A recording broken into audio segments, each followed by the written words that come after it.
2 years ago, on a chilly spring morning, I had one of those rare moments in which some inexpressible thing takes place down inside of you. It was early in the year, one of those days in between the snowmelt and the budding of spring, and I was doing the kind of thing that makes a man feel alive. I was trout fishing. I slipped through the woods that morning to a favorite pool of mine, and I threw my first cast without really expecting much to happen.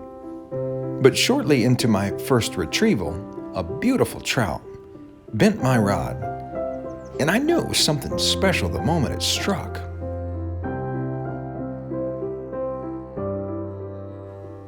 Now, I don't know what your thoughts are on fate, but the moment I laid hands on that fish, it seemed to me like more of an appointment than anything else, almost as if it had been planned out for me and all I had to do was show up. Now, please understand, I'm not just trying to romanticize this, but that morning on the creek changed something inside of me, or maybe a better way to say it is that it awoke something inside of me. Let me try to explain it. First of all, I knew that I could not keep this one. I don't know if you've done much fishing, but when you keep a brown trout, it's surprising how quickly the color fades. Once it's taken out of the cool water, it very rapidly loses its vibrancy. Those wonderful colors fade as the fish loses its life, and, well, call me soft if you must, but I just couldn't bear the thought of seeing that fish lose all of that beauty. At least not on that particular morning. And what's most interesting is that I didn't even have to think about it. I knew that fish was going back in the water the moment I took it out of the water. And the second thing that happened that morning was this.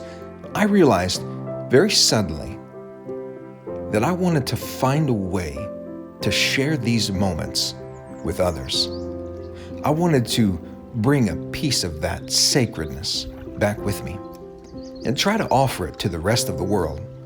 First of all, I wanted to have those moments, to sink down into them, to absorb them, and then pass them on. In essence, to catch them, hold them, and then release them.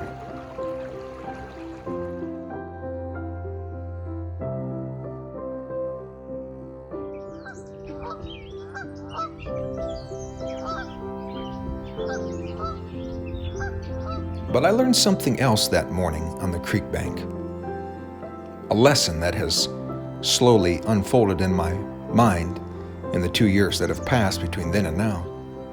And if you have the ears to hear it, I'd like to share it with you. You see, many times in life, our most powerful encounters, the most rewarding experiences, are not the things that can be harvested. Rather, they are the things that we enjoy for a second or two and then quietly surrender. In fact, to try harvesting them cheapens the moment. And that is a hard lesson to learn, especially within a society that is driven by consumerism. From a very young age, you and I learned that if you like something, keep it, buy it, and get it before somebody else does. But all of that begins to change when you first realize that the very best of life is not something you can consume. It's not a thing that can be harvested or bought or stored away for later use. No, the very best of life are the things that are enjoyed with unclenched hands. They are the things that come to us in spite of us.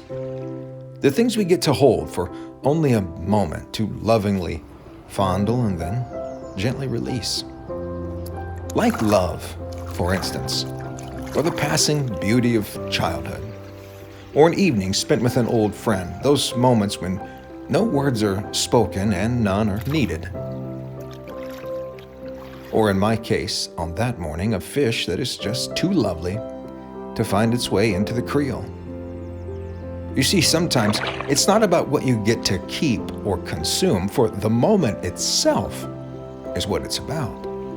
Suddenly, you find yourself in it. You don't know how you got there, and you cannot explain fully why you're even there.